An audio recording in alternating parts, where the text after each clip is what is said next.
Conociendo a Dios 13. La Iglesia.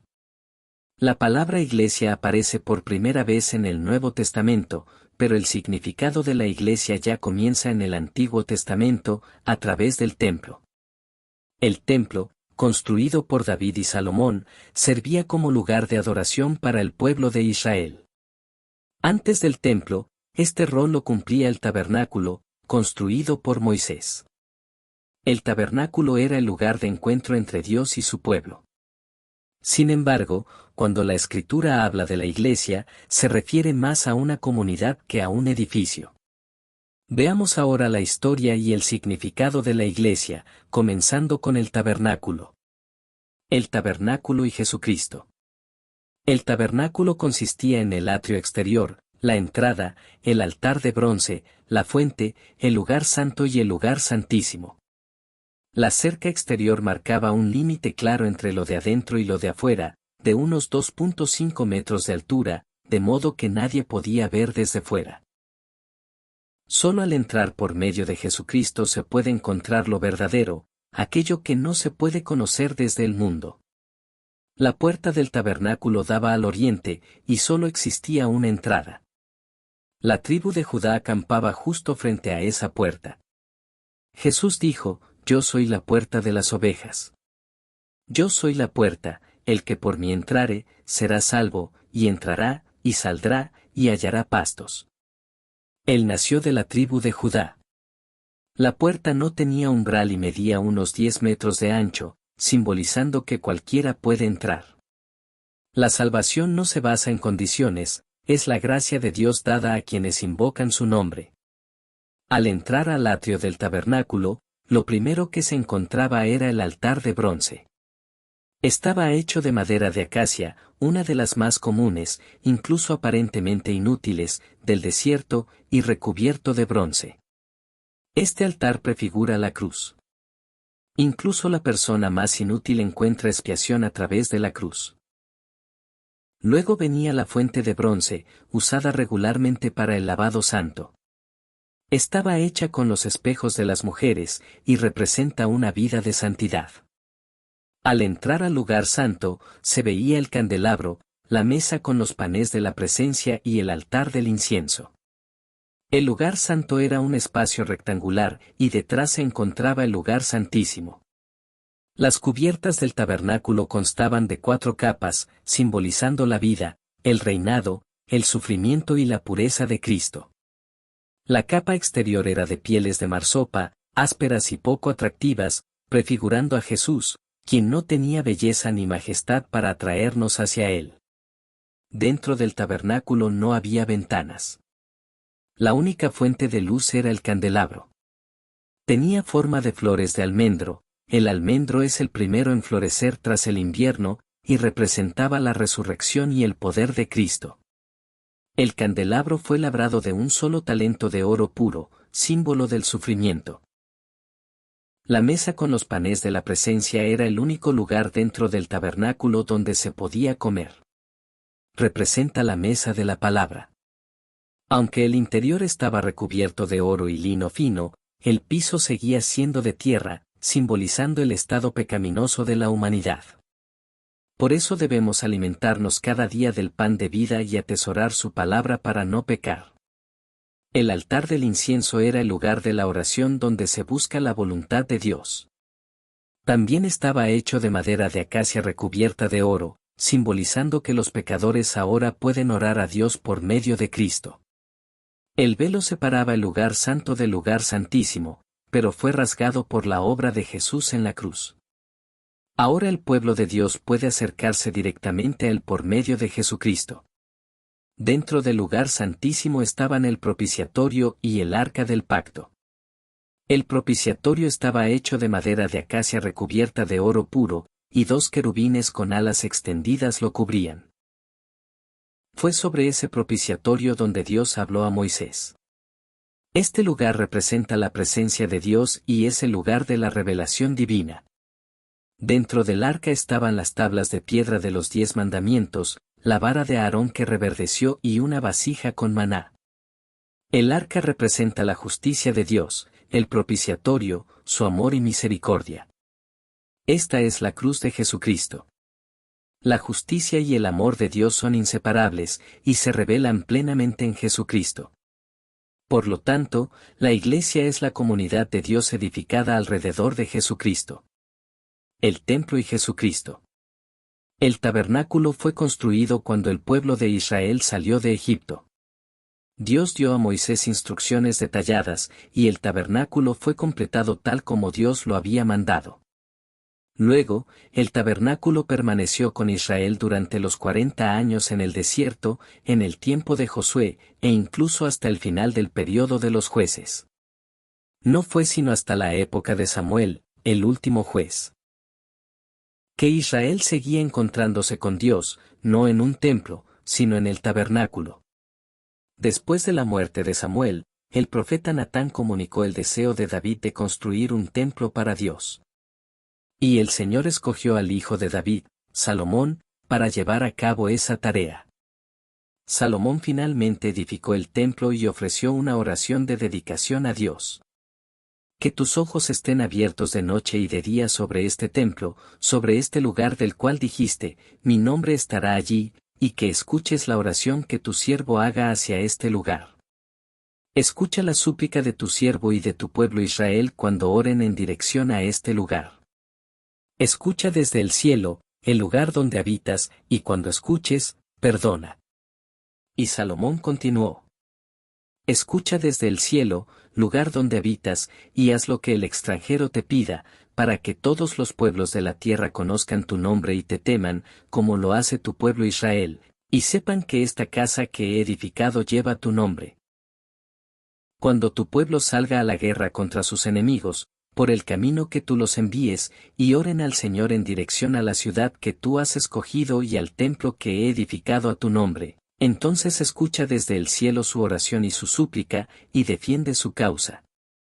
La oración de Salomón reconocía el templo como el lugar donde habitaría el nombre de Dios, y pedía que Dios respondiera cuando su pueblo orara en dirección a ese templo. Pero el verdadero significado del templo nunca estuvo en el edificio en sí. Si así fuera, el templo de Salomón jamás debió caer. Sin embargo, el templo de Salomón, el templo postexílico construido por Zorobabel, e incluso el templo reconstruido por Herodes, todos fueron destruidos. Lo que importa no es la estructura, sino aquel que habita en ella, Dios mismo. Dios respondió a la oración de Salomón con estas palabras. He escuchado la oración y la súplica que has hecho delante de mí. He consagrado este templo que has edificado, para poner allí mi nombre para siempre. Mis ojos y mi corazón estarán siempre allí. Pero si tú o tus descendientes se apartan de mí y no cumplen los mandamientos y decretos que les he dado, y se van a servir a otros dioses y a adorarlos, entonces arrancaré a Israel de la tierra que les he dado y desecharé este templo que he consagrado a mi nombre. Jesús también habló del templo reconstruido por Herodes. Destruyan este templo, y en 3 días lo levantaré. Los judíos respondieron, este templo ha sido edificado en 46 años, y tú lo vas a levantar en 3 días. Pero el templo del que hablaba era su cuerpo. La Biblia nos dice que tanto el tabernáculo como el templo eran sombras que señalaban a Jesucristo. No importa cuán majestuoso sea un edificio, si Dios no habita allí, no es un verdadero templo. Un lugar no es un verdadero santuario a menos que esté lleno del Espíritu de Dios y congregado con el pueblo de Dios. Donde está el pueblo de Dios, y donde hay una relación restaurada con Dios, allí se encuentra el verdadero templo. De lo contrario, no es más que una cáscara vacía, expuesta a la burla. La Iglesia y Jesucristo. Ahora hemos pasado del tabernáculo y del templo del Antiguo Testamento a la Iglesia del Nuevo Testamento.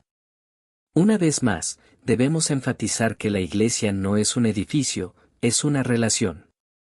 Es la relación restaurada entre Dios y su pueblo, y la comunidad reunida de ese pueblo, eso es el tabernáculo, eso es el templo, y eso es la Iglesia en el Nuevo Testamento. Después de la muerte expiatoria, resurrección y ascensión de Jesucristo, quien vino a través del Evangelio, se estableció una comunidad de creyentes llamada la Iglesia. Luego de la ascensión de Jesús, Él envió al Espíritu Santo, y por medio del Espíritu, esos creyentes fueron unidos como un solo cuerpo.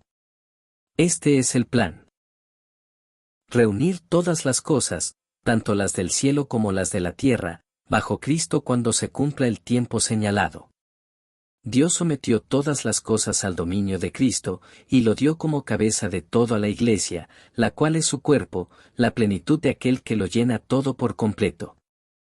En el Nuevo Testamento, esta reunión de creyentes fue llamada Iglesia. No se refería a un edificio como lo pensamos hoy en día, se refería a la comunidad de aquellos que creían en Jesucristo, a la asamblea de los santos. Por eso, en las cartas de Pablo, a los creyentes se les llama santos o la Iglesia.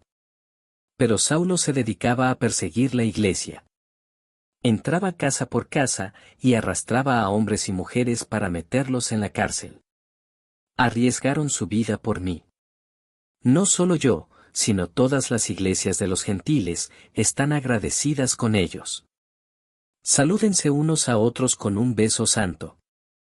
Todas las iglesias de Cristo les envían saludos. A la iglesia de Dios que está en Corinto, a los santificados en Cristo Jesús, llamados a ser su pueblo santo. Aparte de todo lo demás, enfrento diariamente la presión de mi preocupación por todas las iglesias. Juan, a las 7 iglesias que están en la provincia de Asia. Lo que Pablo perseguía, lo que saludaba, lo que le preocupaba, no se trataba de edificios, sino de los creyentes que formaban la iglesia. Los destinatarios de las cartas de Jesús no eran estructuras físicas, eran las personas que formaban las iglesias.